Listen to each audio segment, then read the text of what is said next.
mengejar kesempurnaan.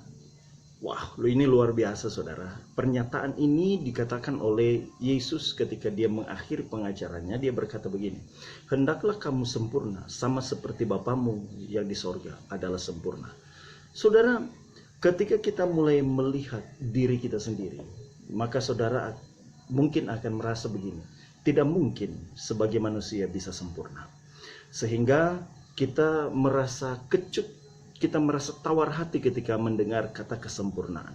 Maka saya harus mencoba memberikan sebuah pemahaman sederhana tentang bagaimana sebenarnya apa yang dikatakan oleh Yesus tentang kamu harus sempurna sama seperti Bapamu adalah sempurna. Saya mendapatkan gambaran begini saudara. Tentu kesempurnaan itu gambarannya, polanya itu harus ada, yaitu Yesus sendiri. Yesus itu menjadi pola kesempurnaan. Kita harus menjadi sama seperti Kristus hidup. Itulah juga yang diajarkan oleh Yesus, bahwa kalau kau mau hidup di dalam Tuhan, kau harus hidup sama seperti bagaimana Tuhan hidup. Yesus menjadi pola, menjadi korpus deliktinya kita. Nah, kita pun harus demikian. Ketika kita menjadi orang yang percaya kepada Tuhan, kita terpanggil untuk mengejar kesempurnaan. Nah, pertanyaannya, kesempurnaan yang seperti apa yang harus kita benar-benar perjuangkan? Saudara, ada perbedaan kesempurnaan Yesus dengan kesempurnaan manusia. Kesempurnaan Yesus ada dalam kodratnya sebagai Allah. Dia ilahi, dia adalah Allah.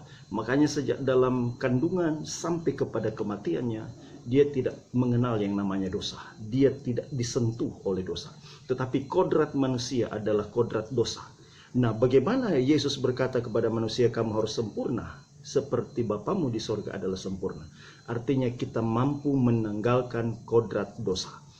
Bagaimanakah orang bisa melihat bahwa dirinya sudah keluar dari kodrat dosa?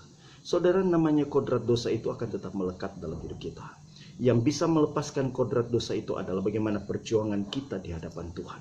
Yesus sudah menyelesaikan segala sesuatunya di kayu salib. Dia telah menebus kita dari kematian kekal kepada kehidupan yang kekal.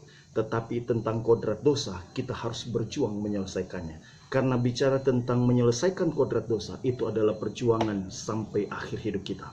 Maka di sini saya mengerti, ternyata untuk menuju kepada kesempurnaan, tidak akan pernah selesai sampai saudara mati. Berarti yang satu hal yang saya ingin mengingatkan, kalau saudara benar-benar mau benar-benar sempurna di dalam Tuhan, percayalah kepada Tuhan dengan kesetiaan sampai pada akhirnya. Saudara, saya mau ingatkan, kalau saudara mau hidup sempurna di dalam Tuhan, seperti apa yang dikatakan oleh Yesus, kamu harus sempurna sama seperti Bapamu yang di surga adalah sempurna. Maka percayalah kepadanya dan setia kepadanya sampai maut, sampai kita selesai. Tetap semangat, tetap berjuang, dan salam kedewasaan. Shalom.